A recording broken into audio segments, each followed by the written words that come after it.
It's tough to be a god, but when you get the people's nod... I'm sorry, I don't know the rest of the words, and I have not listened to that song all the way through in years. Anyway, welcome back to StillerBros at the Movies, where, once again, we are off to see something rather wonderful.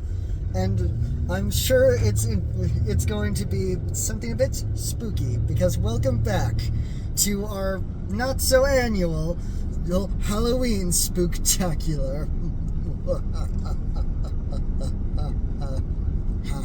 And hopefully Hollywood can get their shit together so this could actually come out before Halloween. Anyway, A Haunting in Venice. So, I think our love for Kenneth Branagh's Hercule Poirot series is somewhat on the same kind of level as our appreciation for the Fast and Furious franchise. Yes. Now, granted, it might be just the same part of our brain on a different kind of wavelength. Like, the Fast and Furious movies is our love of explosions, ridiculous stunts, and the occasional hip-hop club track with ladies dancing in booty shorts, whereas our love for the Poirot movies appears to be us sipping a nice Merlot while reading Dickens and listening to NPR by a fireplace. Yes. What we're saying is it's basically the same part of the brain, but tuned to a different station. Basically, these movies so far have been essentially the equivalent of, hello, I'm Gilbert Gottfried, and I'm wearing a fuzzy pink bathrobe. Come on, let's go solve the mystery. It is just comfort food in the most insane way possible. As Movie Bob kind of pointed out, it is Kenneth Branagh taking superhero movies sensibilities and sticking them into Agatha Christie stuff. And also, there's just the fact that while our fascination with the Fast and Furious movies is semi-ironic, this is 100% sincere love for these movies. They are legitimately good. They're well directed, well acted, and Kenneth Branagh and his screenwriter Michael Green have a clear understanding of what they're doing. I don't understand why there are some people who just decide that these movies are not their cup of tea and immediately decide to trash them. Like, this movie got a bit of backlash almost immediately from a certain section of film Twitter that's like, Kenneth Branagh won an Oscar, and he immediately decides he wants to put on that stupid fake mustache and do another Poirot movie that no one's going to see. But here's the thing. There's also a way bigger side of film Twitter that seems to love these movies legitimately. And they're easy to see why. They're Kenneth Branagh at his most Kenneth Branagh. They are brilliant. We have these brilliant ensembles, aside from a few bad eggs that we don't need to talk about anymore. But it's just, everything works in them. Like, Kenneth Branagh as a Poirot, while apparently not as close to the book as some Agatha Christie fans would like, is his own character, a very wonderfully off-the-wall character, and the direction from Branagh is very much not his classic theater kid. Look at me, notice me, love me. Aren't I talented? I'm shooting a gun in the air. But through it all, we are given a wonderful story from Agatha Christie. In the first two movies of these were some of Agatha Christie's most popular and beloved Poirot novels. Of course, somehow Kenneth Branagh and Michael Green decided that their next one would be something a bit different. Apparently, the book, The Halloween Party, is one of the Poirot novels that people don't really think about. It's not popular. It's also apparently not that well received amongst Agatha Christie's fan base. So it seems like a weird one to pick. It's also one of the least adapted of the Poirot mysteries. With obviously the two main ones being adapted being Murder on the Orient Express and Death on the Nile. So obviously, Branagh and Green had open license to just pick another one of those movies and then make that into a movie. This one apparently is so different from the book that it's adapting that they're basically taking just basic setup of the whole thing and pushing through to make a completely new story. Like, it's called A Haunting in Venice, so you can't even call it an in-name only adaptation. And also, because apparently the original novel had a surprising lack of hauntings and Venice in it. Yeah. But But we can't talk about this movie without talking about how the incredible ensemble cast that once again Branagh has put together. Heather, leading up with the new ensemble is Tina Fey, who did a rather extended Murder on the Orient Express riff on an episode of 30 Rock as essentially Agatha Christie's self-insert character, Ariadne Oliver. Yes, which means that depending on how this movie ends up going, we will probably be seeing Tina Fey in another one of these movies at some point or another.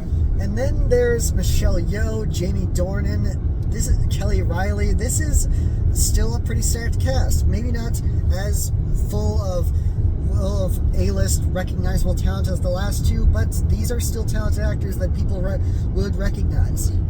As of right now, at least none of them are being credibly accused of rape. And then there's the fact that this movie is very different from the first two. The first two were straight up murder mystery stories. This one is also a murder mystery story, but the big difference is that this one is going in a completely different direction in terms of tone. It is a psychological thriller. So, Kenneth Branagh as a horror director apparently is something that's happened at least twice. Yes. Dead Again, which is one of the few original films in Branagh's filmography, and his one swing at Frankenstein, which is noteworthy just simply because as people can go, hey, that guy who made Hamlet made a Frankenstein movie. It existed. Robert De Niro played Frankenstein. There's a whole Frank Caliendo bit about it. That's the biggest piece of history that might come of it. But the fact that this one is a thriller, on top of being a whodunit mystery with an ensemble cast, just kind of leaves you questioning what's gonna happen next. And, well, I guess we'll find out, but we love these movies. They're gonna be, I can only imagine this is gonna be even more fun. And one of the fun things about the shift in tone is simply the fact that the first trailer doesn't even show Poirot until like the last 20 seconds. Yeah. So if you didn't know what it was, what you were looking at going in, if you did not know what A Haunting in Venice was going to be, you would just think you're watching like the trailer for like a Blumhouse movie that you're like, oh, this actually looks intriguing and thrilling, and it's something that I might catch when it comes out in theaters. And then suddenly Poirot shows up, and you're like, wait, they're making another one of this? That was not our reaction because we have been following this news for this stuff like hawks. We've been following this pretty much since the second we found out that they had officially greenlit a third one, which we hope that we can follow as they're greenlighting 4th, 5th, 6th, 7th, as many as possible until eventually Kenneth Branagh and Michael Green run out of steam or retire or whatever stops them from making them. That being said, it probably won't happen until the writers and actors reach their settlements. Which hopefully will be soon. We're hearing, at the point of recording, we're hearing promising from the writer's side, and the actor's side will no doubt follow very soon after. Yes, but for now, we are excited to be getting out and seeing just a nice little pop, maybe a little more highbrow popcorn film, you know. And of course, once again, it is going to be a little spooky apropos of this wonderful time of the year. Yes. So we'll talk all about that after the jump. After seeing the IMDb score, I am disappointed in the people who vote for that because I think that was the best one. Yeah, that was definitely a good one for a number of reasons. But a 6.8, really, guys? What's your problem with it? What's the problem? What do you mean? I mean, I think part of it might be they were expecting something a little more horror movie, jump scary than it was, which they did advertise it, maybe play up the horror movie aspects of it a little more. Yeah, but I still think that this is an effective horror movie as much as it is an effective installment in the whodunit genre. In fact, it might be the first of the whodunit genre we have seen in this modern era of whodunits that actually says whodunit in it. Yeah. It's another fun one of these. It's another spectacular one of these. It's another emotionally devastating at times one of these. And let's talk about it. First of all, Kenneth Branagh I cannot think of a better connection between director and project than something like this, where it just gives him all the freedom in the world to give his big theater kid energy of, look at me, look what I can do, look how awesome I am at this, please notice me, than something like this, especially when this is completely different from the first two. Every time Kenneth Branagh is on screen, you know he's playing to the back of the room. He plays for the cheap. He comes from a theatrical background. He is playing for the cheap seats every time. Which is why the majority of this character is built around an outrageous accent and an outrageous mustache. And so when he comes in to this movie, it's just as wonderfully over the top and just as wonderfully fitting to the world as it has been in the previous ones. However, this time around, he is not afraid to show a little bit more subtlety, because of the genre he's playing in this time around. Horror is not a genre where going over the top really helps you in places. Depending on the character you are playing in the genre. Yeah, because there are certain elements where it is. You go too over the top, you fall right into straight horror parody. If you go way too subtle, you end up being like an A24 horror movie where you're just kind of waiting for the Ari Aster style twist to come in. Yeah, but ultimately, another thing about this movie that really makes it work is Kenneth Branagh is surprisingly effective at directing horror. It's the build up to the eventual jump scare is always sickeningly deep into your soul. There are a lot of very tense moments in this movie. And I think a lot of it is also played by the fact that we have got Kenneth Branagh at his most theatrical, but also a cast that is game for anything.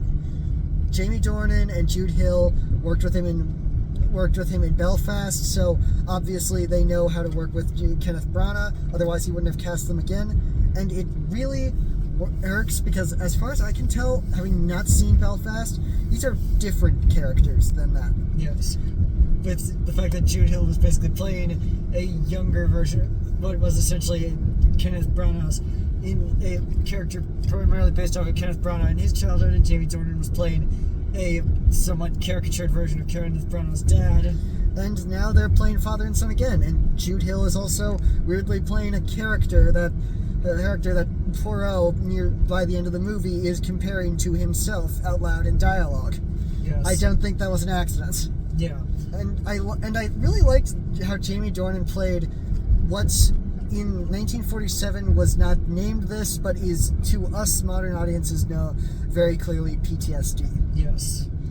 And then there's Tina Fey, who every time she's on screen, I cannot help having the goofiest smile on my face, just because it's fun for me that Tina Fey is here, even when she's not saying or doing anything quippy or funny, because she is not always saying funny, quippy stuff. She's actually very much a straight character. She's the straight man that Poirot is bouncing off of. Yeah. Maybe it helps a little bit that we binged through all of 30 Rock at the beginning of the year. Yeah. And then, of course, there is Kelly Riley, who most people know from Yellowstone. We've never seen Yellowstone, so this was a welcome surprise for us to see her, and then look up quickly on our way out of the theater that, she was in the Guy Ritchie Sherlock Holmes movies. But she plays grieving mothers so wonderfully that it's just kind of this power behind her. Obviously, she's good in Yellowstone, otherwise people wouldn't keep watching it and making it the biggest TV show running right now. Yeah.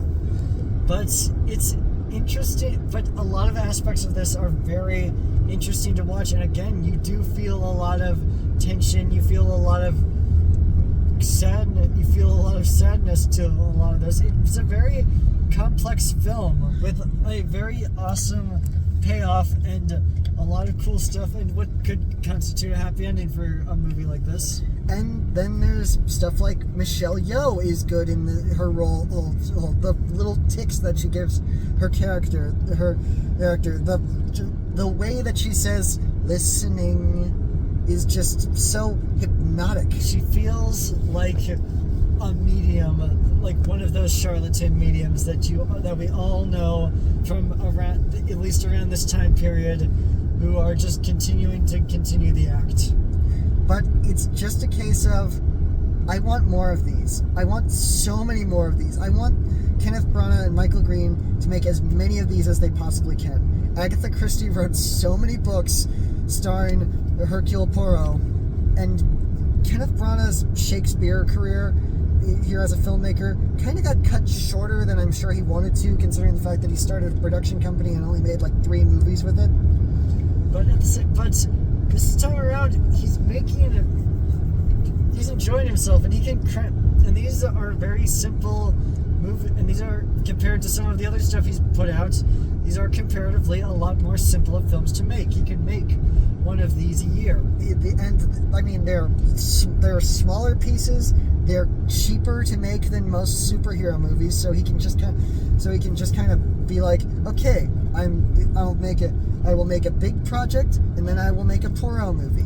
These are these are the kind of medium budget blockbusters we don't see anymore, where it's just like, okay, this one is like double-digit million in the this one only costs maybe like $70 million to make. Let's just keep funneling money into them. They get some good feedback and they get us some good returns on them. Personally, if I was a high enough executive at Disney, I would keep throwing money down on these for as long as I could possibly get away with it. You would also have to at least Disney's involvement in the goddamn strike. But that's neither here nor there. But seriously, I loved this movie. This was just another fun mystery that, thank God we didn't look deeper into it, because part of the best parts of whodunit is watching whoever is putting the mystery together just kind of put every piece together, show you exactly how everything happened and how everything was laid out. And then, of course, there will be the obvious going back and finding the little details you missed the first time around. Because you rewatch Murder on the Orient Express and Death on the Nile, and then, of course, you rewatch other whodunits like Knives Out and Glass Onion, and you notice things that they put in the first time that you were mesmerized by something else to completely be thrown off. I cannot wait to watch this again to see what little details they may have snuck in here and there. Yeah, there's also, and again, but more importantly, more than anything, we need to see more of these. Yeah, I could buy up a bunch of Hercule Poirot novels or read them when I have the free time, but deep down, I just kind of want to see Kenneth Branagh and whichever actors he can put together, Heather, act them out. For God's sakes, I have a wish list of actors I want to see in these whodunit movies, in the Benoit Blanc and Hercule Poirot movies, and I desperately would like to see as many of them as possible in there. Vin Diesel should be in one of these before he dies. Yeah. I would also like to see Tina Fey come back, because her and Kenneth Branagh have surprisingly good chemistry. Yeah. As a duo. And we know very little about the Hercule Poirot books, but I know for a fact that Ariadne Oliver is actually a recurring character at a certain point. So I would really love it if they could find if the next story they do, or even 3 stories down, they could make another one of these with Ariadne Oliver so that we can just see more of these two playing off each other so brilliantly. A guy from a Shakespearean theater background versus a woman who came up in the improv boom of the late 90s.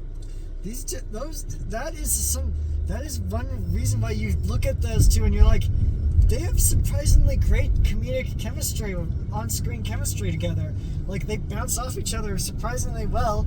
Tina Fey works great can work great on book when she's on book and off book, because obviously she's a fantastic comedy writer and performer. And Kenneth Branagh is just an amazing performer. Part of that might just be they have their starts in live performances. But I just want to see more of these. Yeah. Haunting in Venice is another great one of these, and I really, really hope that whoever is in charge of greenlighting these is listening and is well aware that that these movies should keep going, and I would really love to see more. And I am so glad I'm not the only one. Yeah. But for right now, that should be it for us. Be sure to like this video, subscribe to this channel, leave in the comments what you thought of A Haunting in Venice if you happen to have seen it, and don't forget to tune in next time when, do you want to know the odds of her using that against you? It's high. Bye.